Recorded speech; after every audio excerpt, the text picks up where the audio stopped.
عليكم ورحمة الله وبركاته.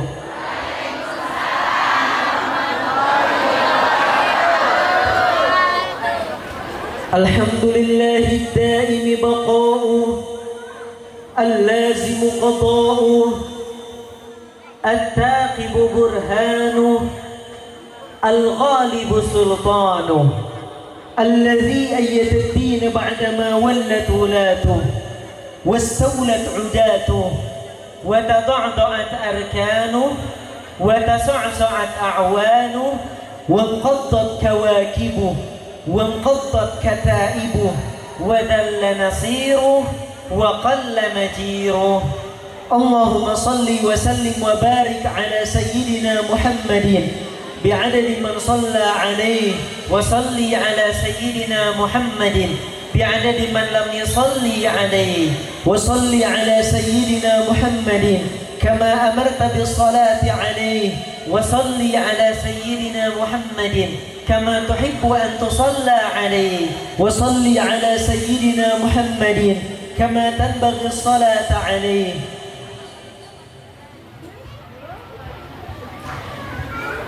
Yang kami ta'zimi dan kami hormati para alimul ulama, para kiai, asatid wa asatidah setempat. Yang kami hormati aparatur pemerintahan setempat, tokoh-tokoh masyarakat, para tamu undangan, khususnya kepada Bapak Kepala Desa Sukaraya, Bapak Haji Dano Sumarno beserta staf dan jajarannya, juga yang kami hormati Ketua DKM Sedesa Sukaraya, Bapak Camat Karangbahagia beserta jajarannya, Kepala KUA Kecamatan Karangbahagia, kemudian juga Ketua Majelis Taklim Sedesa Sukaraya, kemudian Ketua Panitia, para tamu undangan, para donatur, jamaah semuanya, siapapun yang telah mendukung untuk suksesnya acara ini, baik dengan hartanya, tenaganya, ataupun doanya, semoga Allah membalasnya dengan yang lebih besar. Amin. Amin ya Allah ya Rabbal Alamin. Alhamdulillah, segala puji tetap hanyalah milik Allah, Tuhan yang satu tiada duanya. Tuhan yang telah memberikan berbagai macam nikmat kepada kita semua, khususnya nikmat iman, nikmat Islam, nikmat ihsan, dan nikmat diutusnya baginda Nabi Muhammad sallallahu alaihi wasallam. Alhamdulillah, segala puji tetap hanyalah milik Allah, Tuhan yang telah menganugerahkan kita semua nikmat sehat, nikmat umur, nikmat waktu, nikmat pengajian, dan berbagai nikmat yang sekarang kita rasakan menjadi wasilah kita semua bisa berkumpul bersama di Desa Sukaraya pengajian. Alhamdulillah. Salawat beserta salam selalu tercurah limpahkan kepada kekasih kita, suri tauladan kita, panutan kita, yang mana duduknya kita di sini untuk memperingati mauludnya, untuk membuktikan cinta kepadanya, untuk bersolawat kepadanya, mempelajari sirahnya. Siapa lagi kalau bukan baginda Nabi Muhammad sallallahu alaihi. Tak lupa kepada para ahlul baitnya atau keluarganya, kepada para sahabatnya, sigharu tabi'in, kibaru tabi'in, dan juga kepada para pewarisnya. Inna Allah wa malaikatahu yusalluna ala nabi sallu alaihi ya ayyuhalladzina amanu sallu alaihi wa sallimu taslima. Sallu ala Muhammad. Allahumma salli wa sallim wa barik. Jamaah semuanya, apa kabar, sehat? Alhamdulillah. Yang di belakang baik? Alhamdulillah. Alhamdulillah pada malam hari ini dengan cuaca yang mendukung, tentunya atas izin Allah kita bisa berkumpul bersama, silaturahim, menyambung ukhuwah, thalabul ilmi, tatap muka, saling berjumpa dengan sukaria di kantor Desa Sukaraya dalam rangka memperingati Maulid Baginda Nabi Muhammad sallallahu alaihi wasallam. Juga dalam rangka tasyakur pemerintahan Desa Sukaraya. Alhamdulillah ya Bu, Pak, Desa Sukaraya, Bapak Kepala Desa ini ahli bersyukur. Ada acara syukuran, ada acara Maulid Nabi. Ini menunjukkan bahwasannya masyarakat di desa ini insya Allah orang-orangnya soleh-solehah. Kelihatan wajahnya ya Bu, tapi gak tahu hatinya ya Bu. Insya Allah soleh-solehah. Dan semoga pengajiannya istiqomah, semangat terus, bukan hanya Maulid Nabi, tapi di acara-acara yang lain, di event yang lain. Masyarakat, pemerintah di Desa Sukaraya selalu kompak dalam kebaikan, istiqomah, dan mendapatkan nikmat husnul khotimah. Amin ya Allah ya Rabbal alamin. Hadirin ajeng hadirat, muslimin ajeng muslimat, bapak-bapak ajeng ibu-ibu. Dalam Quran surat Al-Ahzab ayat 45 dan 46 Allah berfirman, A'udzu billahi minasy syaithanir rajim. Ya ayyuhan nabiyyu inna arsalnaka syahidan wa mubasysyiran wa nadhira wa da'iyan ila Allah bi'iznihi wa sirajan munira. Wahai Nabi, sesungguhnya kami mengutusmu untuk menjadi saksi, pembawa kabar gembira dan pembawa peringatan, dan untuk menjadi penyeru kepada agama Allah dengan izinnya, dan sebagai cahaya yang menerangi. Allah Subhanahu wa ta'ala telah menempatkan Nabi dan Rasul di muka bumi ini dalam jumlah yang sangat banyak. Ada berapa Bu jumlah Nabi dan Rasul? 25.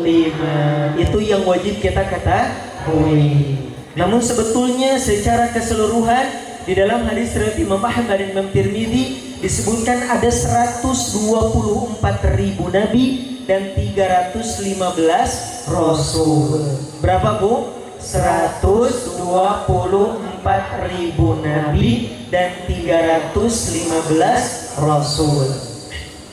Dari 124.000 nabi dan 315 rasul ada yang lebih terpilih. Jadi Nabi dan Rasul saja sudah terpilih. Nah ini ada yang lebih terpilih, namanya, kisahnya disebutkan secara langsung dalam Al-Quran, yang sering kita kenal dengan istilah 25 Nabi dan Rasul yang wajib diketahui. Bu, ibu-ibu mungkin tentang 25 Nabi dan Rasul yang wajib diketahui, namanya pasti dari TK bahkan PAUD dari kecil itu sudah pada hafal, betul gak Bu? Betul. Sekarang masih hafal gak Bu? Masih cuman 5 ya Bu yang hafalnya. Coba Nabi yang pertama Nabi siapa Bu? Nabi Adam alaihissalam. Yang kedua? Yang ketiga? Bapak-bapak yang ke-17? Langsung lupa ya Bu. Nah itu dari kecil pada hafal, betul gak Bu? Betul. Pada hafal. Namun yang jadi pertanyaan, kenapa sih 25 Nabi dan Rasul ini wajib diketahui? Wajib diketahui.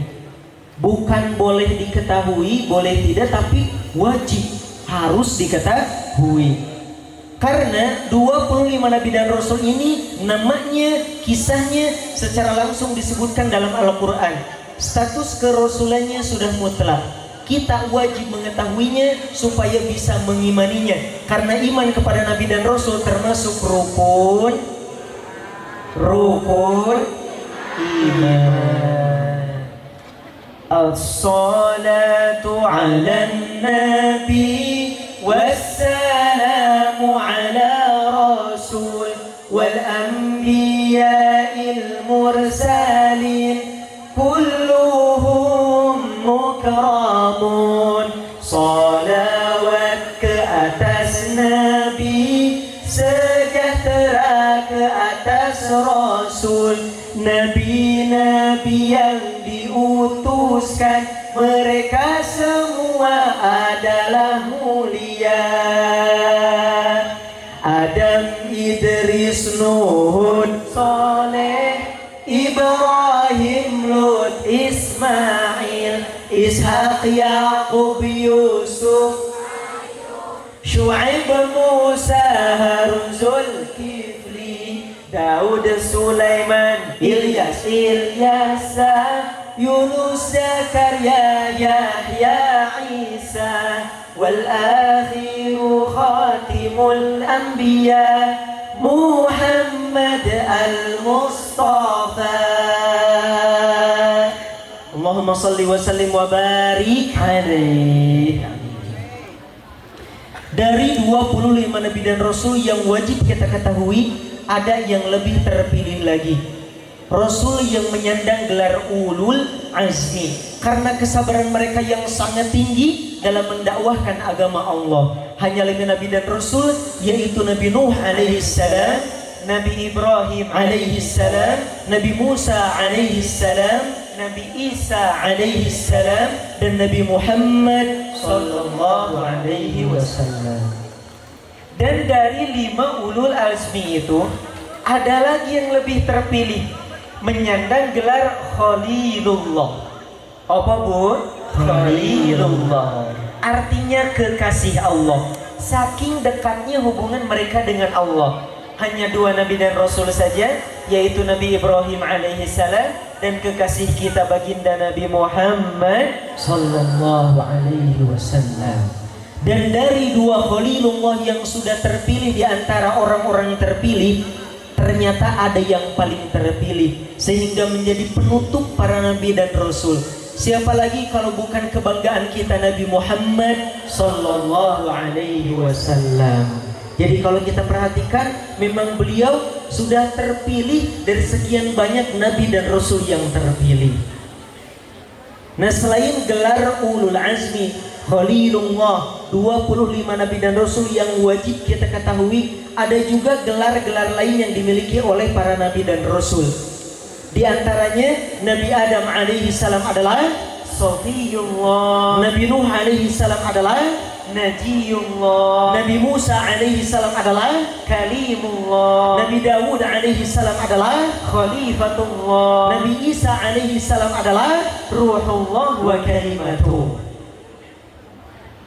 Kalau nabi dan rasul yang lain, Bu, gelarnya cuma 1, 2 atau beberapa gelar saja yang masih terhitung jari. Nah, kalau kekasih kita Nabi Muhammad SAW, gelarnya, julukannya, panggilannya paling banyak dibandingkan dengan nabi dan rasul yang lain.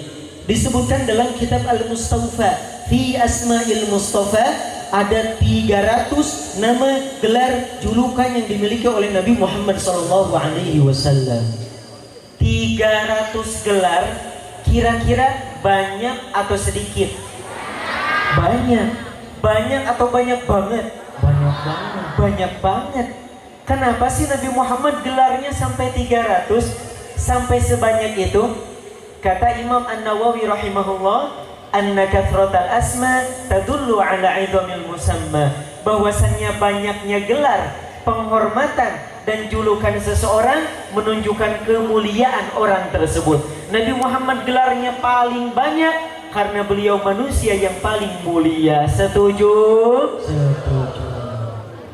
Jadi tadi kata Imam Nawawi, Bu, kata Imam Nawawi, Pak, banyaknya gelar menunjukkan kedudukan orang tersebut. Gini aja, Pak, kalau misalnya ada raja, ada pemimpin negara, pemimpin wilayah, kan penghormatannya itu suka banyak. Penghormatannya suka banyak. Yang terhormat, yang mulia, yang dipertuan Sri Paduka, penegak keadilan, pengayom yatim dan janda. Penghormatannya banyak Pak, padahal itu baru raja. Nah apalagi Nabi. Nabi orang yang paling mulia, wajar saja kalau gelarnya paling banyak di muka bumi ini. Masya Allah. Coba Bu, orang di sini aja di Desa Sukaraya ada nggak orang yang gelarnya sampai 50 Bu? 50 gelar ada ya Bu? Sampai 30 aja ada nggak Bu? Ada. Boro-boro ya Bu? Karena untuk mendapatkan gelar itu memang sulit, susah.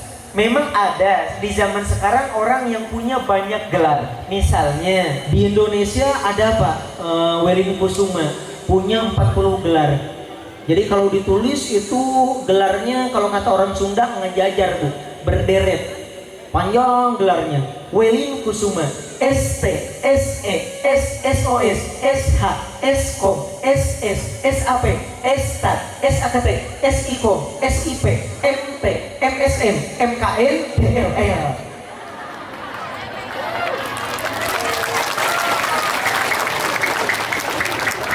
Segitu Bu, 30 gelar banyak gak Bu?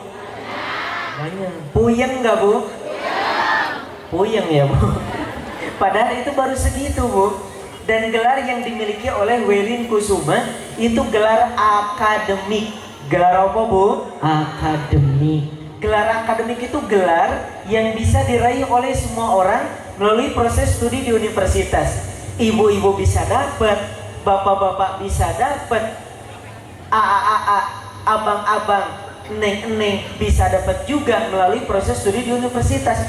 Tapi gelar yang dimiliki oleh para nabi satu aja. Ibu sama bapak pengen coba mendapatkannya, pengen coba meraihnya, maka tidak akan pernah bisa mendapatkannya. Kenapa? Karena gelarnya langsung dikasih sama Allah. Dikasih langsung sama siapa Bu? Allah. Sama Allah. Dikasih langsung sama Allah. Dicantumkan di dalam kitab suci Al-Quran, bahkan di dalam kitab suci umat-umat terdahulu. Satu gelar saja yang dimiliki oleh Nabi, gelar Nabiullah, kita gak bakal bisa dapat Bu. Mau sekeras apapun usaha kita gak bisa dapat gelar Nabi. Walam takun nubuwatun muktasabah walau raqa fil khairi a'la aqobah. Bapak-bapak mau tahajudnya setiap malam 1000 rakaat, tetap Pak gak bisa jadi Nabi. Ibu-ibu mau sedekahnya sampai 271 T. Kan kalau orang lain Bu 271 T dikorupsi Bu.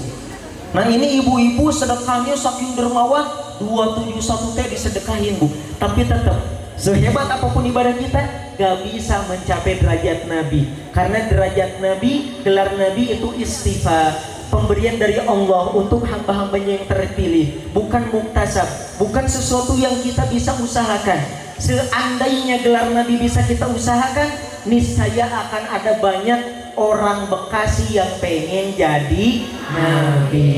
Na'udzubillahi min dzalik.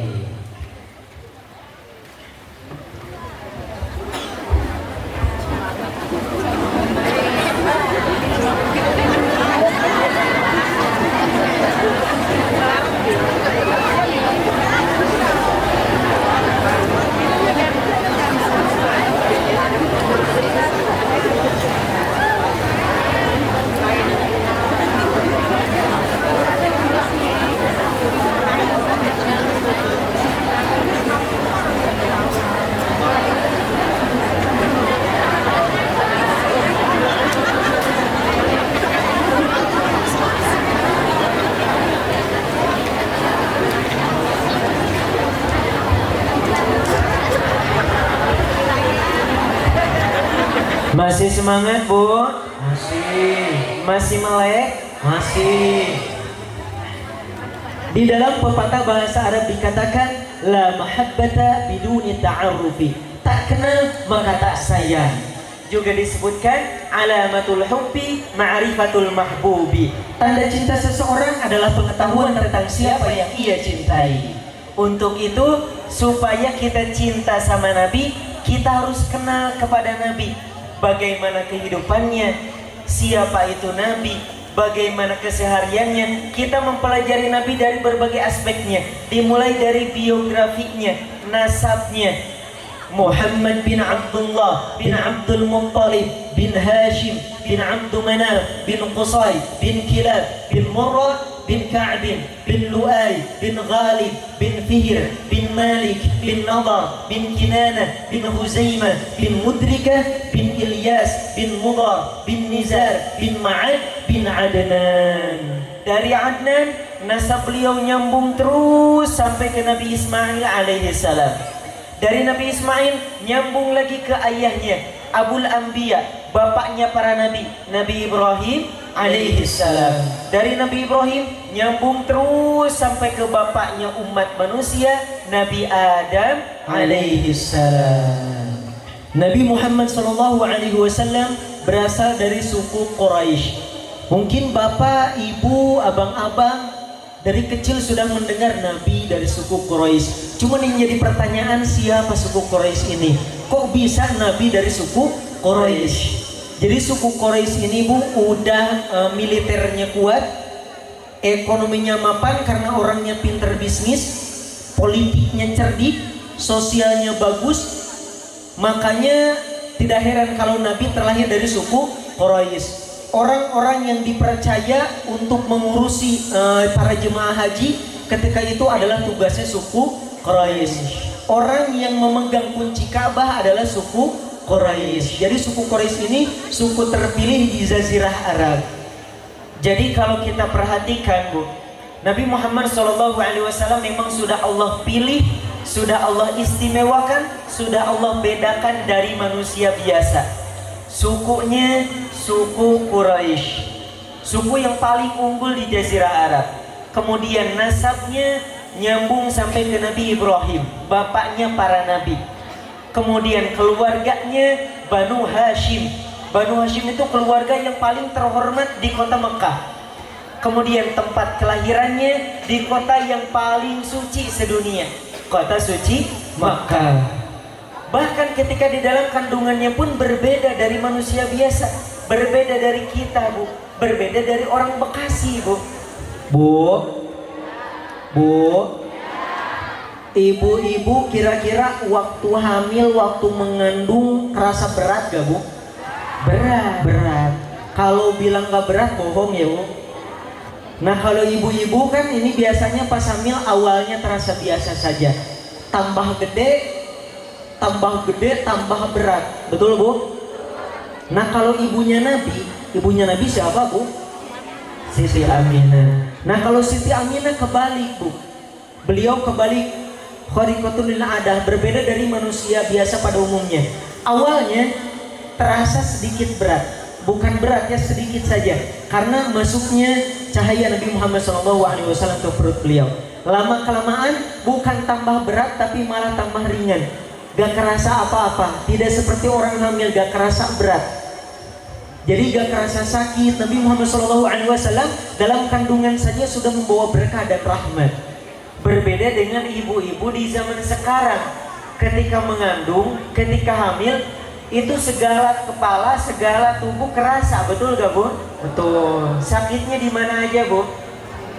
Wah, di mana-mana ya Bu. Pokoknya perjuangan ibu-ibu hamil kan luar biasa. Yang asal bodinya kayak gitar, sekarang jadi melar, perut bulat bundar, jika terentang mirip perahu layar, jika berdiri mirip semar, jika berjalan mirip bodyguard, jika melangkah berat benar, meskipun berat tetap tegar, terus berdoa dan sabar, nungguin bayi keluar, melakukan berbagai ikhtiar, berharap persalinan lancar, pas lahir bayinya kembar, kayak jalan aksi Indonesia.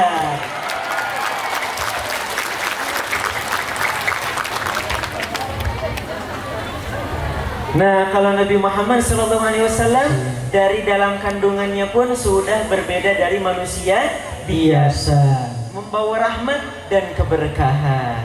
Kemudian lahirnya pun berbeda dari manusia pada umumnya. Berbeda Bu. Bahkan diriwayatkan ketika ibunya Nabi melahirkan beliau, muncul seberkas cahaya yang karenanya istana-istana di Syam tersinari. Bu, Syam itu di mana, Bu? Di mana, Bu? Di mana, Bu? Selama ini ibu-ibu kan suka mendukung Palestina. Nah, Palestina itu di mana, Bu? Nah, Palestina itu di negeri Syam, wilayah Syam, Palestina, sebagian Iran, sebagian Irak, Lebanon, Suriah, masuknya daerah negeri Syam. Nah, saking terangnya cahaya ketika Nabi lahir di Mekah. Mekah ke Palestina itu jauh, Bu. Ibaratnya kayak Bekasi sama Malaysia atau Singapura. Jauh, Bu, jaraknya. Saking terangnya cahaya ketika Nabi lahir di Mekah, tapi cahayanya sampai bisa menerangi istana-istana di Syam yang sangat jauh jaraknya. Ibaratnya ada cahaya di Bekasi sampai kelihatan sama orang-orang di Malaysia, di Singapura, di Thailand. Saking terangnya cahaya ketika Nabi lahir. Masya Allah. Kemudian singkatnya, Nabi SAW singkatnya menikah di usia 25 tahun. Berumah tangga dengan Sayyidah Khadijah pun selama 25 tahun. Nabi Muhammad SAW setelah meninggal Sayyidah Khadijah, beliau menikah lagi dengan beberapa istri yang lainnya. Di antaranya Sayyidah Saudah binti Zam'ah, kemudian Sayyidah Aisyah binti Abu Bakar, kemudian Sayyidah Hafsah binti Umar, kemudian Sayyidah Zainab binti Jahsy, kemudian Sayyidah Ummu Salamah binti Abu Umayyah, kemudian Sayyidah Zainab binti Khuzaimah, kemudian Sayyidah Juwairiyah binti Harith, kemudian Sayyidah Ummu Habibah binti Abu Sufyan, kemudian Sayyidah Sofiyah binti Huyai, kemudian Sayyidah Maimunah binti Harith bin Hazm. Jadi ada berapa, Bu, tadi yang disebutkan Ilal? Ada kemudian. Ada 11. Nah, ini perlu diketahui sama ibu-ibu, semua bapak-bapak. Nabi SAW menikahi banyak istri bukan semata-mata karena syahwat. Tidak seperti sebagian bapak-bapak sekarang yang asmaranya selalu membludak, pengen kawin mulu. Ibu-ibu ngerasa dibela. Nabi SAW menikahi banyak istri bukan semata-mata karena syahwat. Kalau bapak-bapak biasanya ngelihat yang bening, ngelihat yang kinclong langsung pengen. Nah, kalau Nabi bukan seperti itu, Bu. Jadi turun perintah dari Allah, nikahi wanita ini, barulah Nabi menikah, bukan keinginan beliau. Jadi bukan sembarang pernikahan, dan di setiap pernikahan Nabi bersama istri-istrinya ada tujuan tersendiri demi tegaknya dakwah Islam. Misalnya pernikahan Nabi dengan Sayyidah Sofiyah. Dengan siapa, Bu? Sayyidah Sofiyah. Sebelum Nabi menikah dengan Sayyidah Sofiyah, umat Islam dengan umat Yahudi di kota Madinah itu selalu berperang, selalu bentrok. Nah, menikahlah Nabi dengan Sayyidah Sofiyah, yang mana Sayyidah Sofiyah ini merupakan putri dari seorang raja Yahudi dari Banu Nadir. Sayyidah Sofiyah binti Huyai bin Akhtab, raja orang Yahudi di kota Madinah. Nah, dengan pernikahan itu maka muncullah perdamaian dan menjadikan sebab masuknya segolongan orang Yahudi ke dalam agama Islam. Jadi bukan sembarang pernikahan, atas izin Allah dan demi tegaknya agama Islam. Masya Allah. Juga bisa dicek, Bu, di sejarah Nabi. Nabi SAW menikahi banyak istri, itu rata-rata janda, Bu. Rata-rata janda. Yang gadis cuma satu, Bu, Sayyidah Aisyah. Jadi istri yang pertama Sayyidah Khadijah, janda. Istri yang kedua Sayyidah Saudah juga janda. Barulah istri yang ketiga Sayyidah Aisyah, gadis. Setelah Sayyidah Aisyah sampai istri yang terakhir Sayyidah Maimunah, itu semuanya janda. Ini salah satu bukti kalau Nabi menikahi banyak istri bukan semata-mata karena syahwat. Berbeda dengan bapak-bapak di zaman sekarang. Pengennya tuh istri yang pertama gadis, yang kedua gadis, yang ketiga gadis, yang keempat gadis.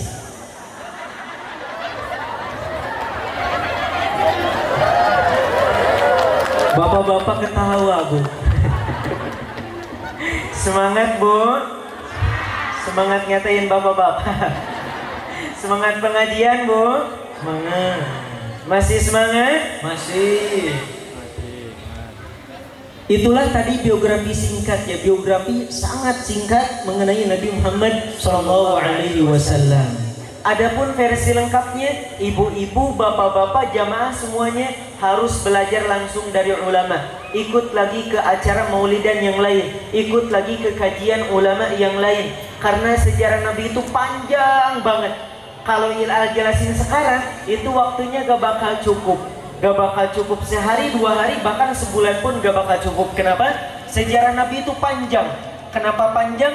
Karena semuanya ditulis, didokumentasikan. Kenapa semuanya ditulis, didokumentasikan? Karena semuanya penting. Berbeda dengan kehidupan kita.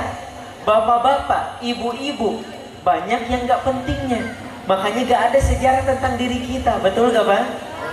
Kalau Nabi setiap langkahnya, setiap ucapannya ditulis, diabadikan dari beliau lahir sampai beliau wafat. Masya Allah. Sayangnya banyak anak-anak muda, gadis bapak dan ibu, para remaja yang mulai melupakan sejarah Nabi, kurang memperhatikan sejarah Nabi. Bahkan kalau kita lihat putra-putri kita, Bu, lebih asik nonton drakor, lebih asik main game, lebih asik nonton anime daripada mempelajari sejarah Nabi. Padahal kalau putra putri bapak dan ibu belajar sejarah Nabi, insya Allah gak bakal banyak bikin pusing sama bapak sama ibu.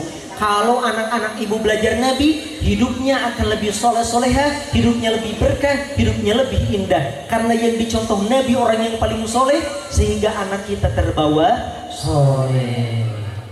Makanya diadakan peringatan Maulid Nabi Muhammad Sallallahu Alaihi Wasallam.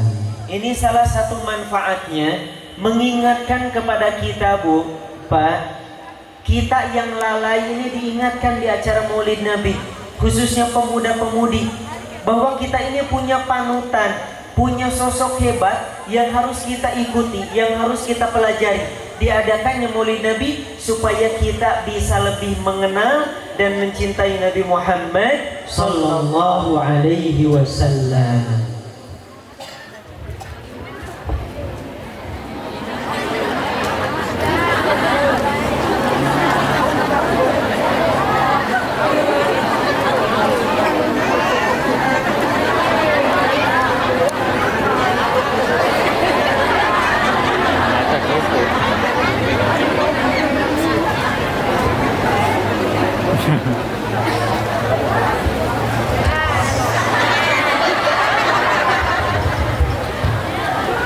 Udah pada beres, Bu, minumnya, Bu?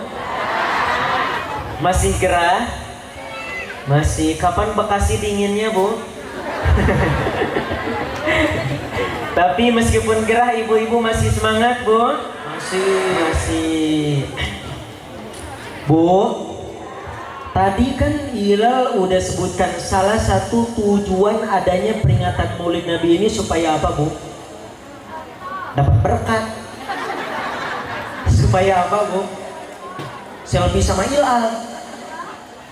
Supaya kita lebih mengenal dan mencintai Nabi. Jadi adanya Mauludan ini, peringatan Maulid Nabi, supaya kita lebih mengenal dan mencintai Nabi Muhammad Sallallahu Alaihi Wasallam.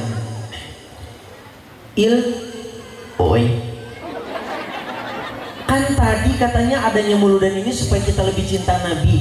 Nah, yang jadi pertanyaan, kenapa kita harus cinta Nabi? Kenapa kita harus cinta Nabi? Pengen tahu jawabannya? Pengen dong. Banyak sekali alasannya kenapa sih kita harus cinta sama Nabi. Alasan yang pertama, karena syarat untuk menjadi orang yang beriman wajib cinta kepada Nabi. Alasan yang pertama apa, Bu? Syarat untuk menjadi orang yang beriman wajib cinta sama Nabi. Bu, ibu-ibu pengen tidak masuk surga? Bu, ibu-ibu pengen tidak masuk surga? Ibu-ibu pengen tidak masuk surga? Tidak. Ada juga pengen masuk surga. Sedangkan surga disediakan untuk orang-orang yang beriman. Untuk menjadi orang yang beriman itu ada syaratnya, yaitu wajib cinta kepada Nabi Muhammad Sallallahu Alaihi Wasallam.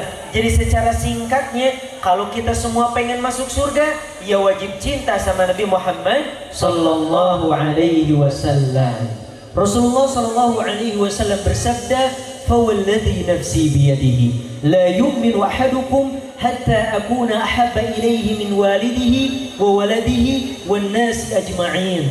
Rasulullah Sallallahu Alaihi Wasallam bersabda, demi zat yang aku ada dalam genggamannya, tidaklah beriman di antara kalian sehingga aku lebih dicintai olehnya daripada anaknya, kedua orang tuanya, dan seluruh manusia.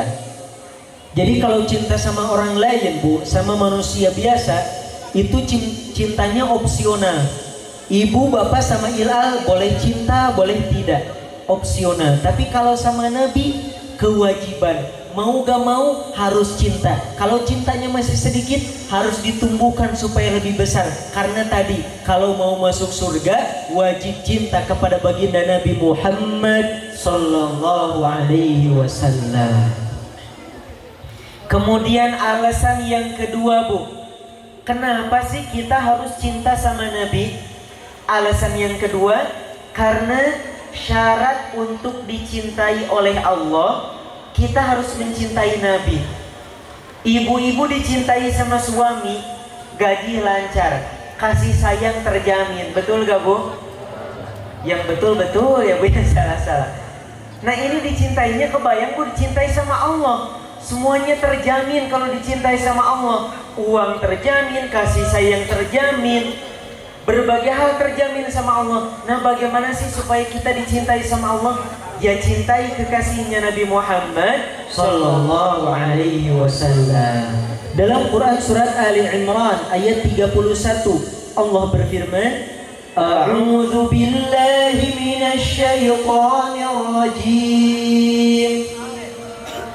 Qul in kuntum tuhibbunallaha fattabi'uni yuhibbukumullah wa yaghfir lakum dhunubakum wallahu ghafurur rahim. Katakanlah Muhammad, jika kau mencintai Allah, ikutilah aku. Niscaya Allah akan mencintaimu dan mengampuni dosa-dosamu. Dan Allah Maha Pengampun lagi Maha Penyayang. Jika ingin ridho Allah, ikutilah jejak Rasulullah. Jadikan ia sebagai contoh. Beriman dengan kokoh, tidak mudah roboh, berpikir tidak bodoh, bertindak tidak ceroboh, berbuat tidak senonoh, dalam perbuatan buruk jangan sampai jatuh. Jika ada yang ngajak ke sini ke sono, ogah gitu loh.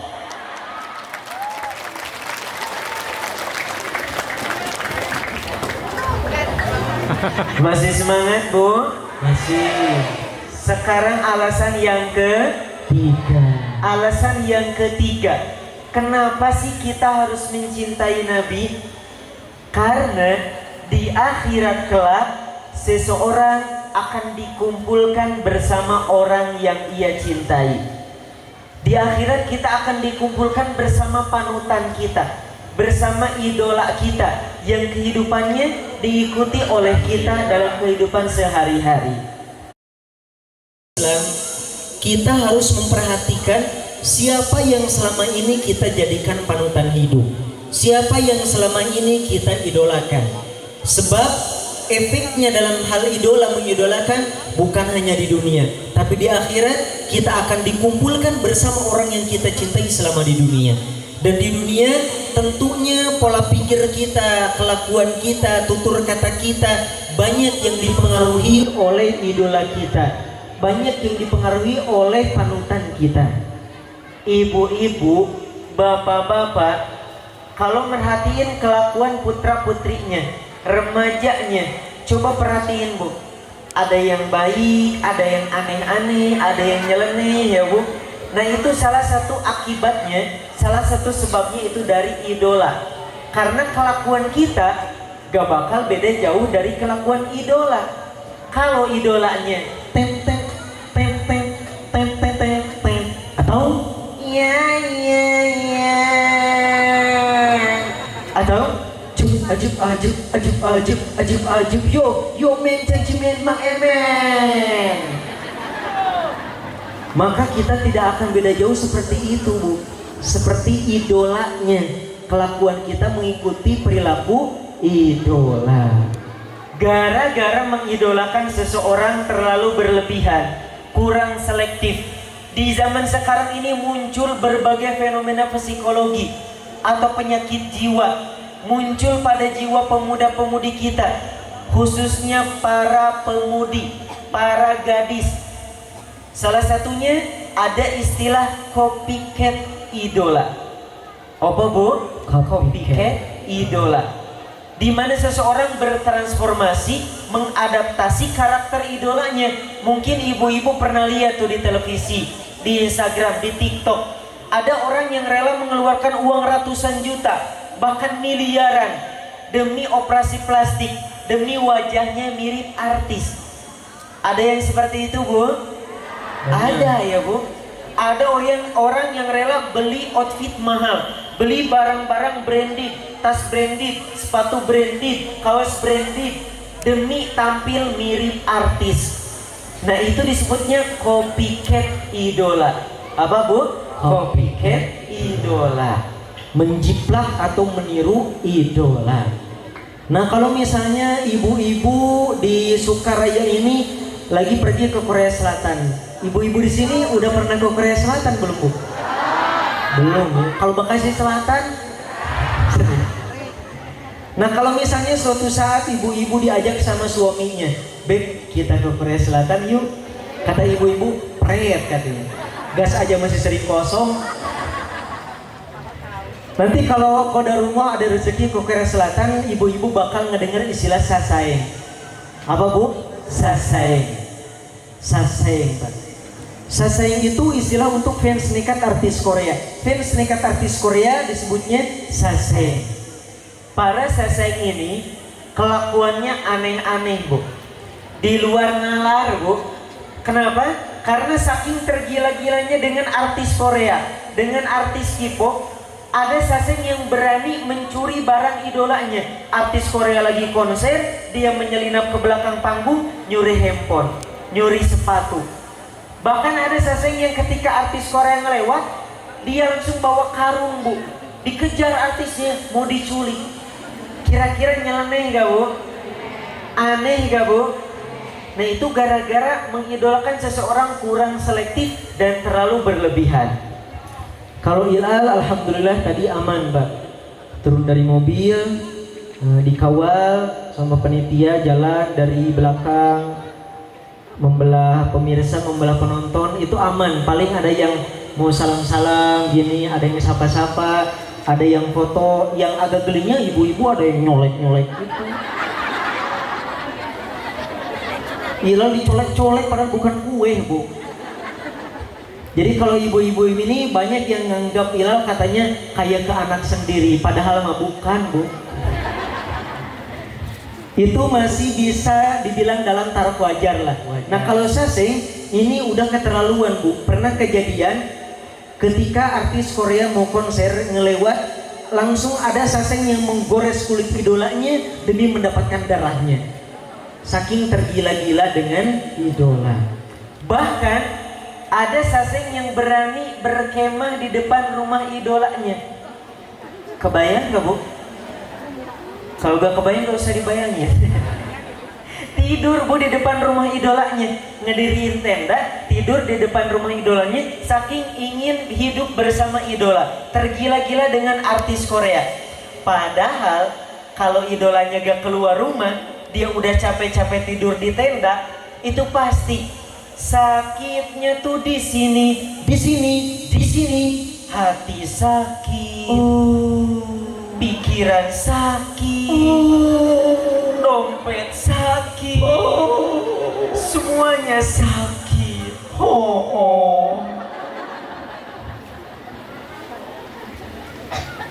Kalau gak mau sakit hati, gak mau capek, sudahlah yang jelas-jelas saja, yaitu mengidolakan baginda Nabi Muhammad sallallahu alaihi wasallam.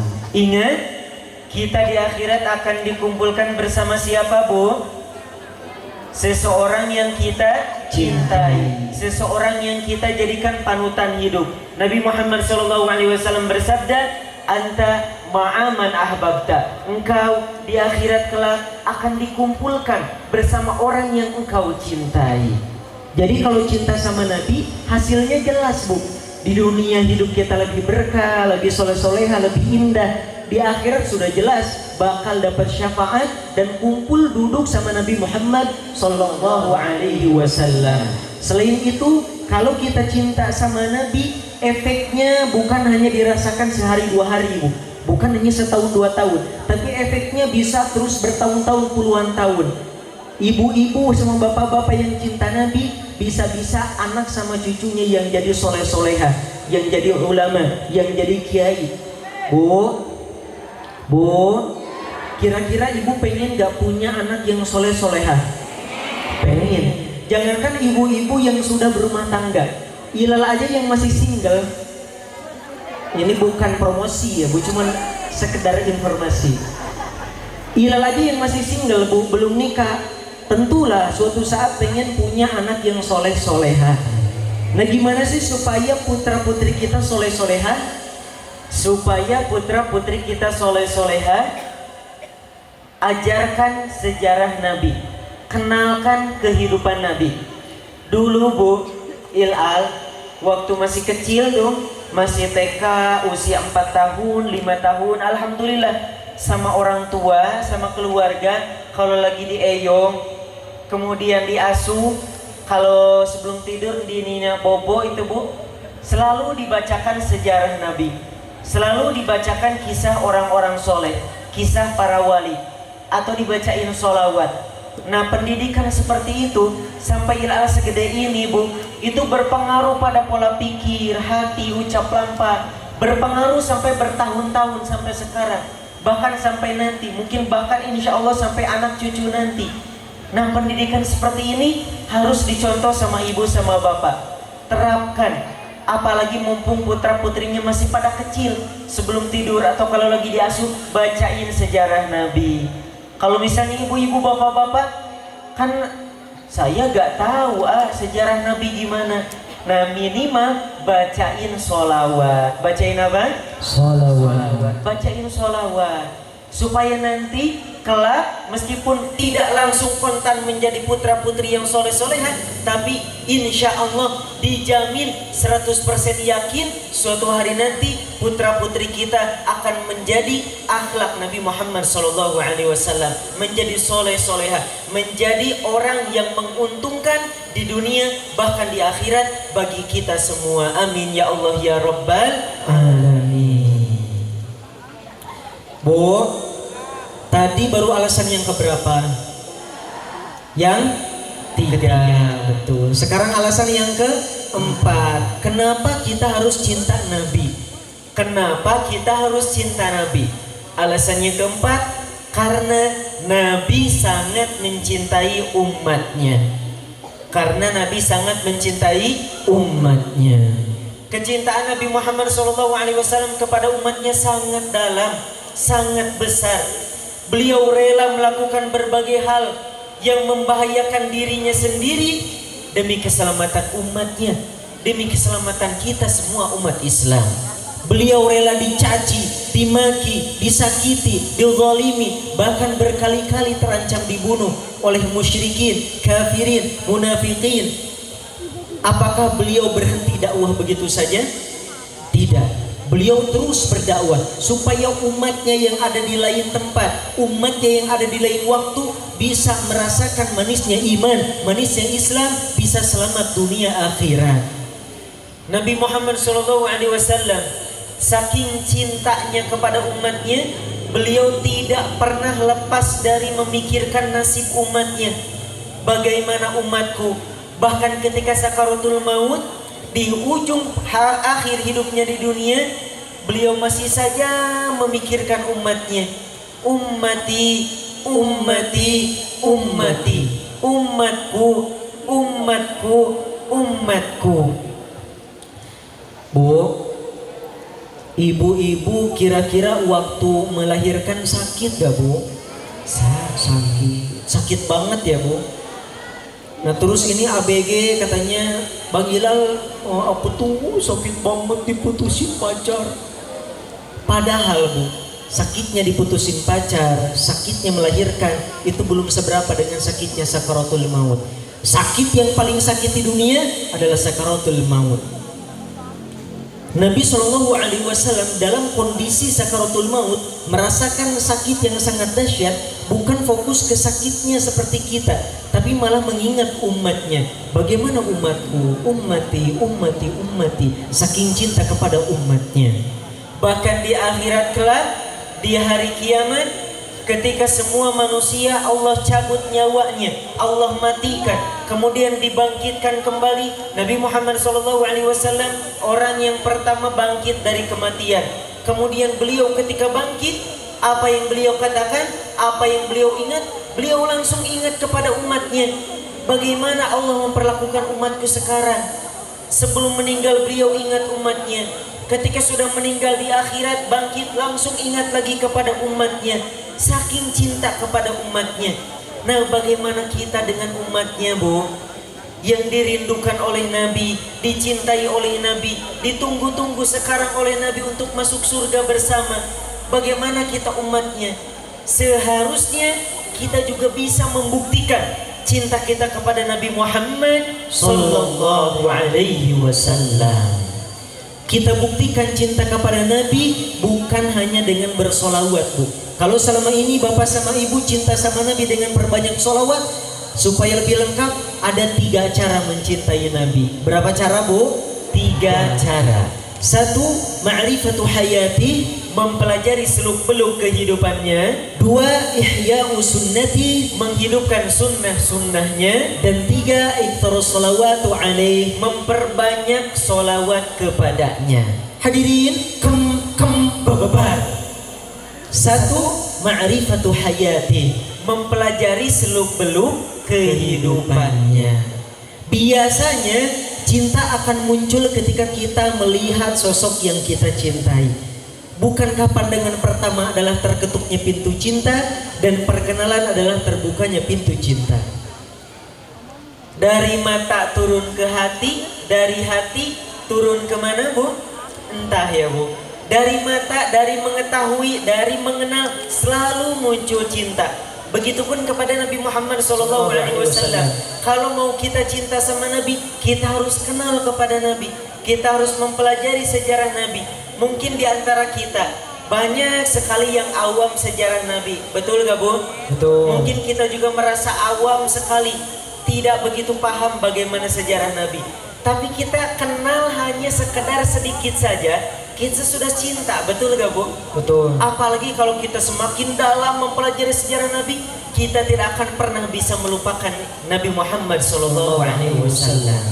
Jauh dari tempat kita berada bu, ada yang namanya Brashki Orloj. Brashki Orloj.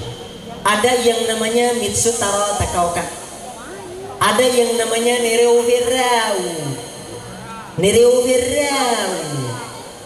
Tapi kenapa bapak-bapak tidak mencintai Verrau? Ibu-ibu kenapa tidak mencintai Brashki? Ya boro-boro cinta kenal aja kagak ya bu. Nah begitupun sama Nabi, kalau mau cinta jangan ngaku-ngaku cinta aja, tapi harus kenal, mempelajari sejarah baginda Nabi Muhammad Sallallahu Alaihi Wasallam.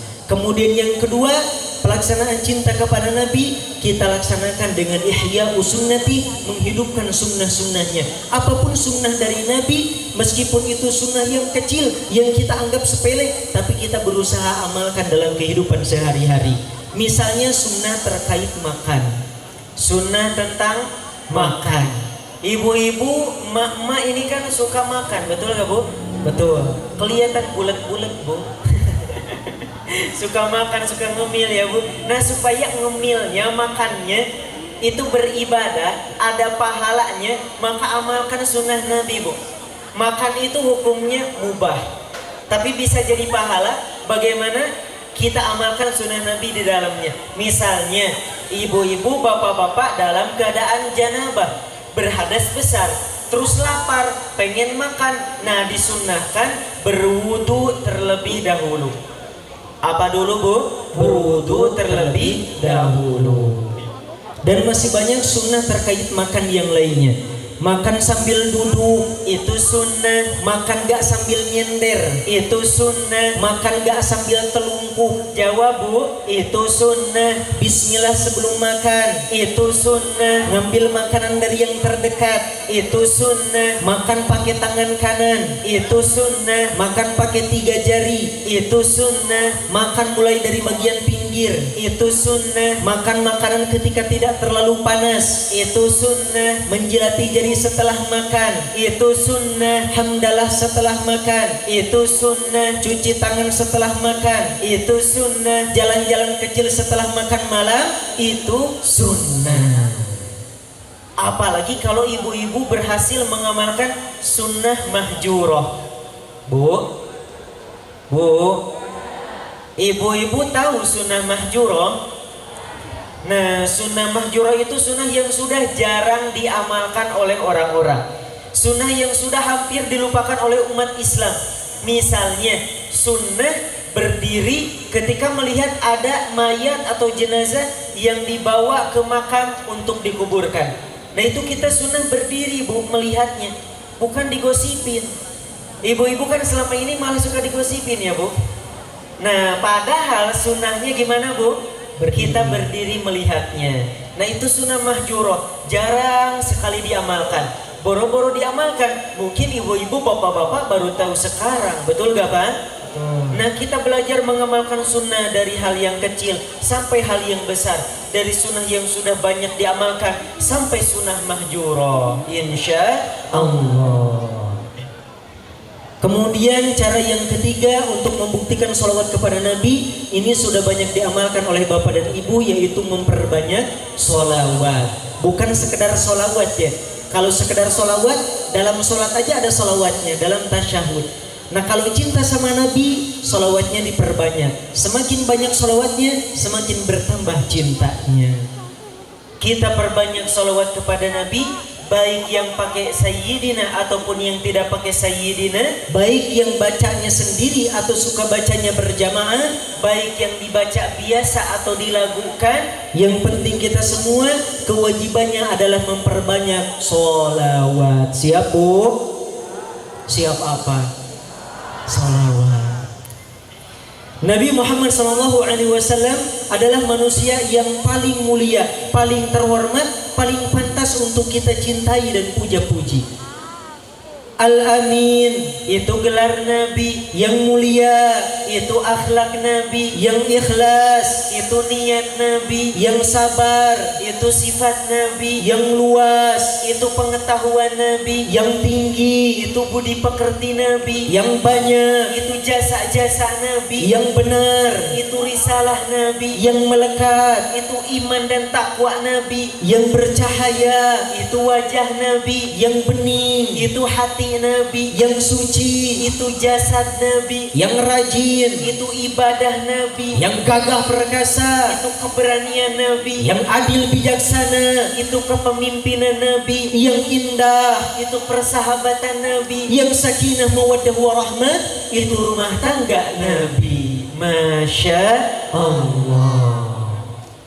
Diharapkan mencintai Nabi, berusaha menjadi orang soleh, meneladani akhlak Nabi, bukan ketika peringatan Maulid Nabi saja.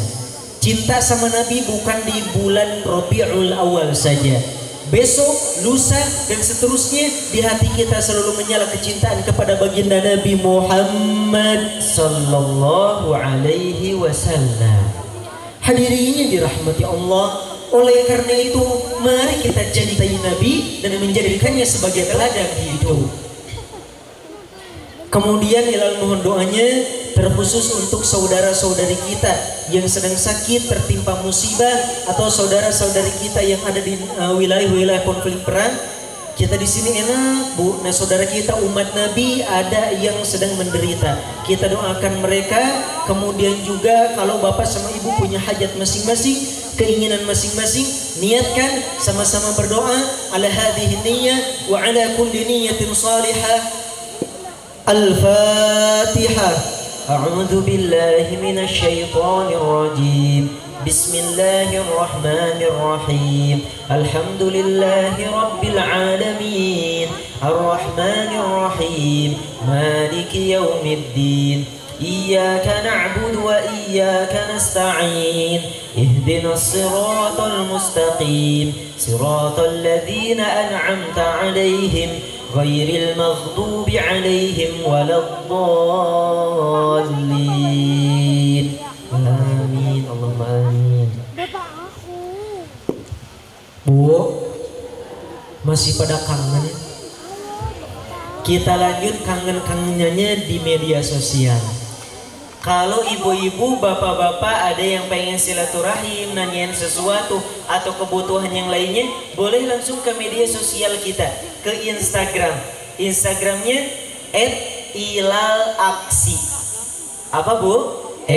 @ilalaksi. Nah itu yang berdua ya, @ilalaksi. Kalau yang masing-masingnya ada juga Bu, @Ilyasa Wijaya, @Alyasa Wijaya. Double S ya Bu, Ilyasa Wijaya, Alyasa Wijaya. Atau misalnya ibu-ibu, bapak-bapak ada yang pengen umroh bareng Ilal. Insya Allah nanti Bu, Ilal ada program umroh spesial awal Ramadan. Jadi kita awal Ramadannya kebagian di kota suci Makkah, umrohnya pas awal Ramadan. Nah ibu-ibu kira-kira pengen umroh gak Bu? Pengen. Bapak-bapak pengen umroh gak Pak? Pengen umroh bareng Ilal nanti Ramadan Bu? Pengen. Ilal doakan semoga ada rezekinya, amin. Amin. Semoga diundang sama Allah, amin. Amin. Amin ya Allah ya Rabbal alamin. Nah informasinya langsung saja ke Instagram @ilalaksi. Semoga kita bisa berjumpa kembali dalam keadaan yang jauh lebih baik. Amin. Wallahu a'lam. Ihdinas siratal mustaqim. Wa akhiran unzur ma qala wa la tanzur man qala. Wassalamu alaikum warahmatullahi wabarakatuh.